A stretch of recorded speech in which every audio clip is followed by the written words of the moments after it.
it's very, very glossy, almost underdone. Anything beyond this point, I consider it an overcooked scrambled eggs.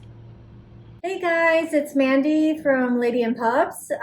Today I want to do a cooking demo that is very long overdue. I apologize. I should have done this demo a long time ago. The recipe that I'm talking about is on my blog, but also in my book on page 56. It's called Magic 15 Seconds Scrambled Eggs. So I've been getting some attention on this recipe recently because thanks to Kenji Lopez from New York Times. He recently published a scrambled eggs recipe, and during his research, he decided to incorporate part of my recipe into his recipe. So thank you very much for the shout out. But I want to do a demo on this recipe because since I published it many years ago on my blog, I've actually updated that a couple times.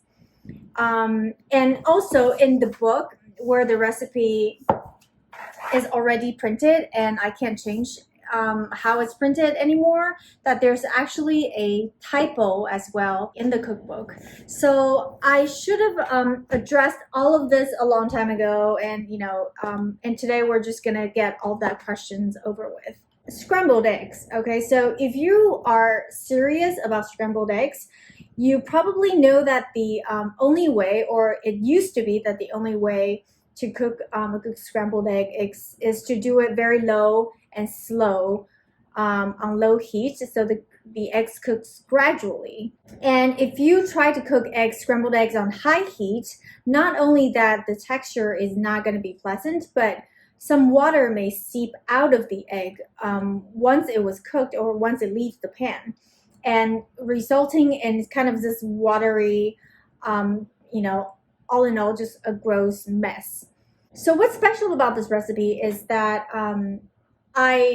through accidental discovery, I realized that by incorporating a kind of starch into the beaten egg, it allows me to cook the eggs over high heat in just under like literally 15 seconds, and I could get a really, really creamy and almost gooey texture without spending 5-10 minutes on it. So now let's talk about what has changed ever since I published the recipe. So on my blog, I've actually addressed this issue, and that is when I tested the recipe, I was using potato starch. And when I wrote the recipe, I said you could use potato starch or cornstarch because at the time I thought, starch is starch. But later on, I've actually found out that cornstarch cooks at a much, much higher temperature than potato starch. And what that means is that you need to bring the eggs to a much higher temperature in order for the cornstarch to be activated. But think about it, that kind of defeats the purpose, right? Because for a person like me who really loves her eggs, well, at least scrambled eggs, very gooey, very creamy, and almost underdone, that defeats the purpose because I will have to cook the eggs further for the cornstarch to activate, and if I don't, it's going to the uncooked cornstarch is going to leave a powdery mouthfeel. So basically, ever since that discovery, I've changed my recipe on the blog to advise people not to use cornstarch and use potato starch unless you want your eggs to be a little bit more done than my preference. But I can't do that in the book. So in the book, I still say potato starch and cornstarch. And on top of that, in the book, there's also a typo in the ingredient list. In the cookbook, it says 1.5 teaspoon of potato starch, but it's actually 1.5 tablespoon of potato starch. So that's a huge difference for 6 eggs, okay? So that would be 3/4 of a tablespoon for 3 eggs, which is 1 serving in my opinion. So if you haven't visited the recipe on the blog recently and you bought the book, so please note that I would advise you to use potato starch instead of cornstarch. And it's 1.5 tablespoon of starch per 6 eggs, not teaspoon. Now we've gotten that over with, let me show you how to actually make it. And it literally takes 15 seconds to cook. So this is going to be the fastest cooking demo I've ever done. So first thing we're going to do is that we are going to whisk, like I just mentioned, 3/4, I eyeball this, okay? You don't have to be super anal. 3/4 spoon of, tablespoon of potato starch in the bowl first. We are going to add a little bit of milk. The purpose for this is just so that if you add the starch directly to the eggs, you're not going to be able to, there are going to be clumps, okay? You're not going to be able to really break it up that well. So that's why I use milk. You can use any liquid, you can use water, stocks, whatever you have, but milk is easiest and it just makes sense. So now, once you've done that, 3 eggs.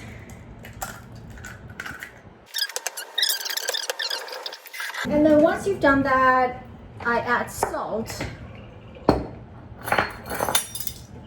I do like a heaping 1/4 teaspoon of sea salt. And you can really season this egg, you know, in some Chinese recipes or Japanese recipes, they use mirin to get a little bit of sweetness into the egg and soy sauce. I'm not going to do all that. I'm going to leave that option to you. I'm just going to use salt. And then you whisk. And like, I don't know, I think I've heard it somewhere that you're not supposed to whisk your egg like extensively. I disagree with that, okay? I actually think that you should whisk it until you don't really see those like streaks of egg whites and egg yolks separating from each other. It should just look like a yellow watery mixture. And there we have it. Now, I feel like I say this a lot and people make fun of me for saying it, but guys, non-stick skillet. Again, when I say non-stick, I'm talking about Teflon non-stick. If you can cook an egg without any oil inside the skillet without it sticking, that's my standard of non-stick, okay? So I have a skillet here. You can see that this skillet is quite large. It's about like, I think it's about 28 to 30 cm in diameter. You can use a smaller skillet, that is fine, but not too small. You know, I would say like 25 minimum. For 3 eggs, I'm actually going to preheat the skillet. Like medium-high heat, which is very different from typical scrambled eggs, okay? Because we're gonna start with high heat. And let's talk about fat a little bit. In the recipes, I said butter, which is perfectly fine if you just have butter. But recently, my new favorite is actually schmaltz, which is chicken fat.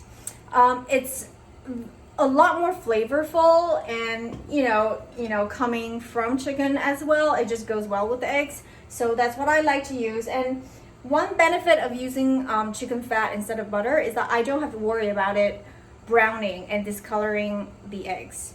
So you could use clarified butter as well, then you won't have that issue. But if you just have butter, that is fine too. Have your eggs ready, have your fat ready, and have your plates ready, and a spatula, okay? So now I'm going to add the fat into the skillet. I'm gonna do 1.5 tablespoons. You can go all the way up to 2 tablespoons depending on how serious you are about yumminess.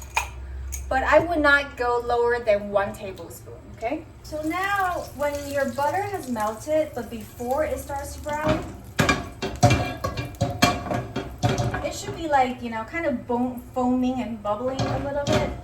You want this pan to be hot enough that when the egg hits the pan, it sizzles. Like that. And once you do that, completely off heat, and you just do a slow circular motion. In the recipe, I count 15 seconds. That's why it's called a 15 seconds magic scrambled eggs. See? That's how fast the whole thing takes. You can see that it's very, very glossy, and it's, like I said, almost underdone. Anything beyond this point, I consider it an overcooked scrambled eggs. And that is why it's important that you use potato starch. If you're like me and you like your eggs super creamy and like almost gooey like this, I would totally advise you to use potato starch. But if you like your eggs a little bit more done, then you can use cornstarch. This is absolutely delicious on its own, but in the cookbook, I like to serve it with some mushroom cream.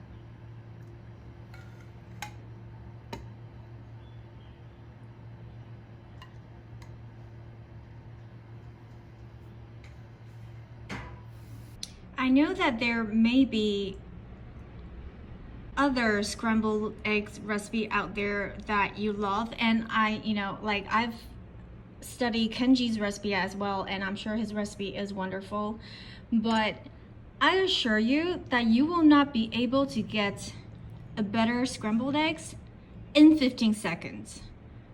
Okay, we're talking about 15 seconds here, and look how ribbony and creamy. Even though the eggs are slightly underdone, but it's still super creamy because of the starch that were added.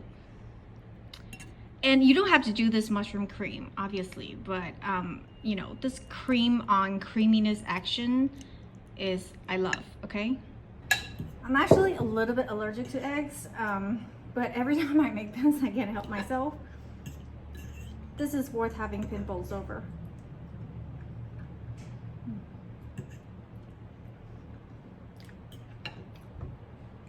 Forget about what I said about, do the mushroom cream or no mushroom cream. Do the mushroom cream. And there's a certain fragrance about eggs that when eggs hits a high heat skillet, it gives it that little extra egginess to the scrambled eggs that the low and slow method is not going to give you. You get on the edges just a little tiny bit of those like brown edges, and in the center you have these like gooey just like undone and barely set custard. Really, I am just telling you, you can't beat this. You really can't. I used to be an avid supporter for the low and slow scrambled egg method, but ever since I've developed this recipe, I've never looked back. You can't beat it. In the morning, 15 seconds is the creamiest, gooeyest scrambled eggs you'll ever have. Give it a try. I know you would love it. If you like eggs, this is a no-brainer, okay? So thank you for watching. See you next